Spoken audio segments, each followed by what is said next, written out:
Bonjour, Lévic Lemohan, fondateur de Sigfox. Donc tout d'abord, je me présente en tant qu'individu avant la fonction de président, enfin, fondateur de Sigfox. C'est que j'ai un parcours avant tout de technique.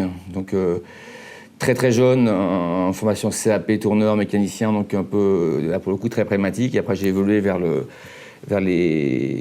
l'ingénieuriat, j'ai un diplôme d'ingénieur et ensuite, après, j'ai commencé ma carrière en développant du soft pour des différentes entreprises, donc dans le monde du software, et jusqu'en 2000, où j'ai créé ma première start-up, ne sachant pas du tout ce que c'était qu'une entreprise. Le mot start-up à l'époque, effectivement, était dans l'air du temps.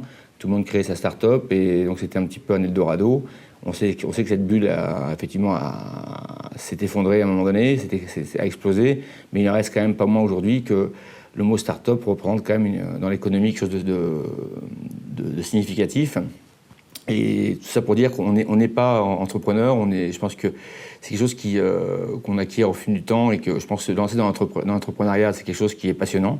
Je pense qu'il n'y a pas de finalité à être entrepreneur.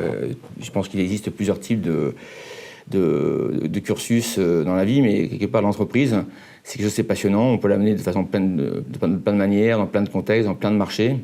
Mais on appelle start-up, effectivement, aujourd'hui, une entreprise qui démarre de rien et qui se développe. Et donc voilà, juste pour dire en préambule qu'on n'est pas entrepreneur, mais on peut le devenir.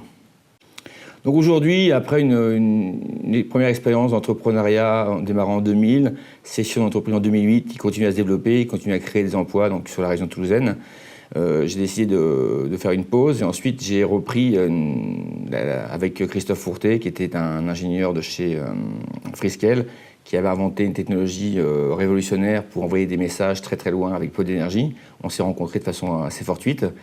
Et quand il m'a raconté son histoire, ce qu'il avait inventé, je me suis dit avec lui qu'on pouvait changer le monde.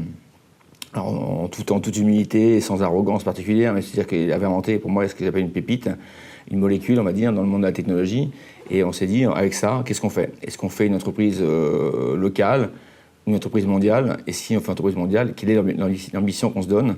Et on s'est dit, bon, on a aujourd'hui l'ADN pour faire quelque chose de très grand. Et on est parti avec cette ambition-là. Donc quelque chose qui, effectivement, qui n'est pas trop dans la culture française. On a plutôt tendance en France à faire des entreprises qu'on démarre localement, et puis qu'on développe, puis quand on atteint un équilibre, on pense à l'export. Avec Christophe, on s'est rencontrés, on s'est dit qu'il y avait une matière pour faire quelque chose de gigantesque, de devenir un leader mondial, à l'instar des Google, Apple, Facebook, Amazon, qu'on appelle les GAFA, mais il y avait le potentiel. Maintenant, il fallait le réaliser. Donc on se dit, on va partir avec cette idée-là, et on va construire un projet très très vite. Et pour ça, on a embauché. Donc on a démarré à 2 personnes en 2011. Aujourd'hui, on est à peu près un peu plus de 200 personnes. On a levé 150 millions d'euros et on continuera à lever de l'argent pour être capable de financer un projet qui vise à déployer un réseau mondial pour l'Internet des objets. C'est-à-dire que notre enjeu à nous, c'est d'installer des antennes dans le monde entier, de relier toutes ces antennes à Internet et ensuite de pouvoir connecter des milliards d'objets qui auront besoin de très peu d'énergie et à très bas coût pour produire des données qui seront consommées sur Internet ou voir des données qui seront poussées d'Internet vers ces objets. Donc voilà, c'est un peu l'enjeu de Sigfox. Aujourd'hui, on est présent dans 11 pays, donc on a démarré en 2011, 11 pays, on est en train de démarrer la couverture des États-Unis, d'Amérique latine, de Middle East Africa. Donc voilà, l'entreprise aujourd'hui a pris une dimension internationale. Et alors c'est excitant, c'est quelque chose il faut rester lucide, mais ce qui montre que, encore une fois, c'est un peu tôt aussi pour crier victoire, mais aujourd'hui on a l'ambition et on est plutôt relativement serein dans le sens où l'espace a été créé, il n'existait pas avant que Sigfox arrive. Maintenant, dans cet espace-là, il y a des entreprises américaines, asiatiques, européennes qui essaient d'y rentrer. Et on est pour l'instant de loin le leader de cet espace-là, donc il tient de le rester. Mais pour le rester, il faut continuer à aller vite, il faut aller loin et maintenir cette ambition et ce désir de développer l'entreprise. Donc voilà, donc aujourd'hui, par rapport à ce congrès, donc à cette FTC, mon enjeu, mon message, en fait, c'est de dire que le monde des startups, ce n'est pas qu'un espace qui va cannibaliser l'emploi. Je pense que quelque part, c'est l'évolution technologique fait que de toute façon, depuis le primaire, le secondaire, le tertiaire, peut-être maintenant le quaternaire, ces différentes phases dans le développement de nos sociétés, Et il ne faut pas le voir, faut éviter de le voir comme une menace, parce que quand on le voit comme une menace, ça sclérose. Les gens paniquent, sont pas du tout, l'esprit se ferme versus l'esprit s'ouvre. Et je pense que dans cette révolution du numérique, on va créer des nouveaux emplois, des nouvelles compétences vont être requises. Et même aujourd'hui, ce qu'on appelle l'informatique, donc le digital, le fait qu'il faut coder des algorithmes, c'est pas réservé qu'à des ingénieurs de très très haut niveau. Je pense que demain, tout à l'école, on pourra apprendre à coder du logiciel comme on apprend à lire et à écrire. Et vu la masse de choses qu'il faudra développer, je pense qu'on aura besoin de plus en plus d'informaticiens. Et c'est quelque chose qui peut être à la portée de tous.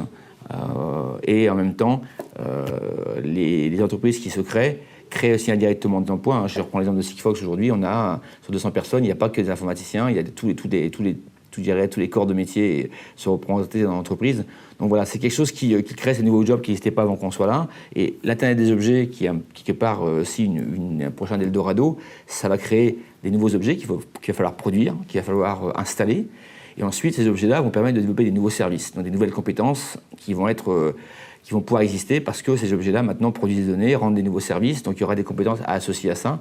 Donc voilà, je pense que c'est un métier effectivement, qui nous porte à cœur, mais je pense que dans plusieurs domaines du digital et même des sciences du vivant et autres, il y aura un transfert de compétences à opérer, mais en tout état de cause, je pense que ça sera aussi des belles opportunités, de nouveaux emplois, et surtout le conseil que je donne, c'est il faut se remettre en danger régulièrement, il faut se remettre en cause, et c'est la seule façon de rester vivant.